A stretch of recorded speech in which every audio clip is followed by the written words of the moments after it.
बाप रे बाप बड़ा धूप बा।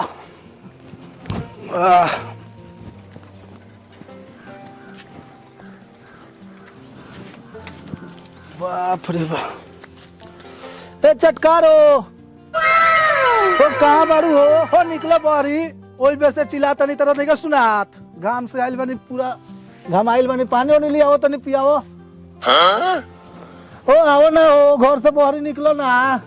का चोर पर कोइले बानी हम चोर पर कोइले बानी कमाए ना धमाए के बाटे आ गइलो नहीं हम आके लगलन बकर बकर पानी लिया पानी। ए बॉबी पानी लिया रो तार बाबूजी आइल बानी।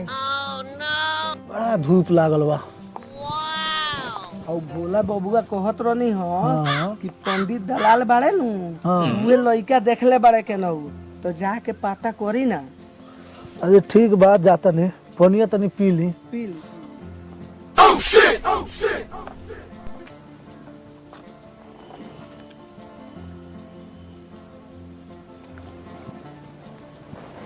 ठीक बात तब जा तनी पंडित दलाल की हर अब देखो तनी जानता नहीं हाँ कह देम लइकुआ जोन में सबसे बढ़िया बा उहे लइकुआ के घर उर पूछ ले। अच्छा ठीक बा जा तनी पता लगा के आओ तनी।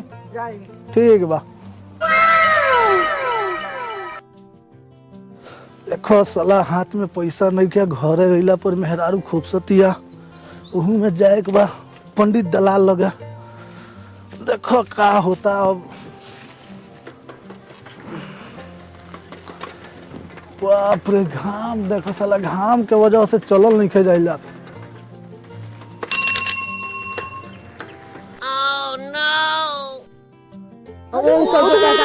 खोद के भाग जा।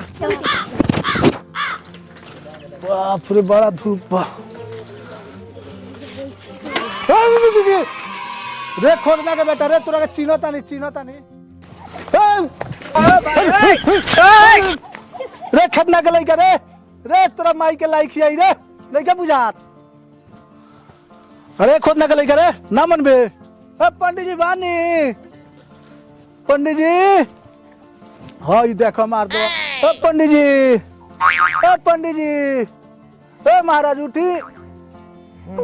अरे महाराज का कहीं महाराज हाँ अरे अबे आओ तनी महाराज रुआ गांव के खोदना के बेटा बा खोद के भाग जाता बड़ा मुंह बड़ा गांव के लड़का ना कोई चाहे कुछ खबर। अरे फोन करे के टाइम कहाँ बा पंडित जी बड़ा दिक्कत तकलीफ में बानी महाराज। कैसे आवे के भइलो। अरे पंडित जी सुनिए कि रुआ लगे 4-5 गो लड़का सुन के एथी आइल बा फोटो आइल बा तो थोड़ा देखती बतईती तो तनी हमरो कामुआ होई। अरे बबिया खतरा हाँ बबिया खतरा हां तो बा फोटो देखाई तनी हमरो को हम खबर हुआ कि भेजलहू रहनी।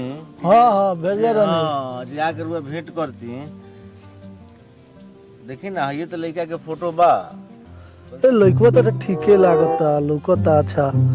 अच्छा लइकवा करेला लइको नौकरी में बा अभी भल भइलो नौकरी ओकर। हां नौकरी में ज्वाइनिंग लेटर आ गइल बा लइको अभी घर ही बा बहुत बढ़िया उ लइका बा परिवार बहुत सब बा। जी हां रुआ एक बार चल के देखी कोई समय निकाली जी। आ लइकवा के कुंडली हमरा लगे बा वो देख ली आ लड़की के कुंडली ले आइल बनी। जी तो लड़किया के कुंडली तनी देखै मिला देती देखा आ मिला के बात आगे बढ़ जैते एगो डेट दिया जाइत।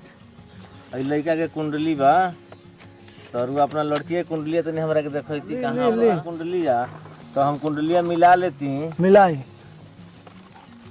लड़किया का नाम का हरुआ पारो नाम हो। आ लड़कुआ के नाम बाटे विकास।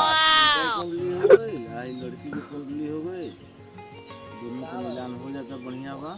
हाँ लड़का के कुंडली तो ठीक बा लड़की के भी कुंडली ठीक बा दोनों के एकदम मिलान हो जाता तो एकरा के बिहान हम संबंध चाहत नहीं करा दे के। पार हुआ विकास दोनों में तो बढ़िया विधि खाता। हाँ लेकिन हम देख ले तनी फिर भी जे का कहता। हाँ जजमान जी विधि तो बढ़िया खाया था दोनों में। जी बताओ ला जाओ। तो एगो समय निकाल के हमने के चल के लड़का के देखा सुनी कर लिया जी। तो दान दहेज कर चिंता मत करे लड़का पसंद पड़ जाये तो दान दहेज हम बानी फरियाद दें। तो पंडित जी एगो डेटवा फाइनल कर ना लिया जो हमो 2-4 गो आदमी से अपना हिट कुटुम से कहती। हाँ लोगन बिहाने के रेट रखी ना हम जाके आज खबर कर दे जजमान से जजमाने हुआ ना हमारे से खबर कर दे से हमने क्या होते हैं सर और बउआ के देखे खतरा और वो लोग नाम बिहाने देख लेम तो आगे के बात बढ़ जाए। अच्छा अच्छा आ ठीक दान बा दहेज के रुआ चिंता मत करें, जोन बात बतन हम बानी भी। ठीक बा पंडित जी प्रणाम। चलो तनी तब। ठीक बा। ठीक बा।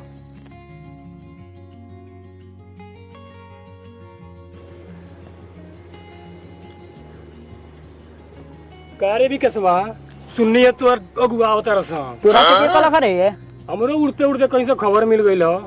देखिए यो बियावा ना कट जाए काहे से कि तोरा बाबूजी के बड़का बड़का डिमांड बा।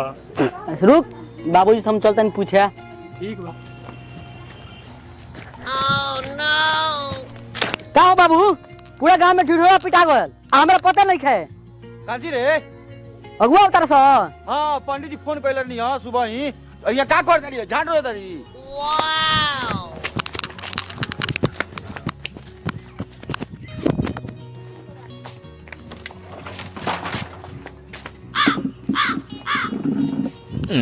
हाँ जल्दी बिछवा बिछवा बिछवा जल्दी जल्दी।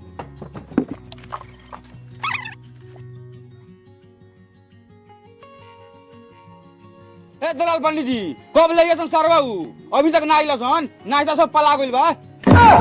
ए सुनली जजमान, हमार नाम दलाल पंडित ना हो, हमार नाम देवलाल पंडित हो। अब जहाँ रहल कि जे पाहुन लोग के बाद जजमान तो उ लोग आई, उ लोग अपना समय से आई।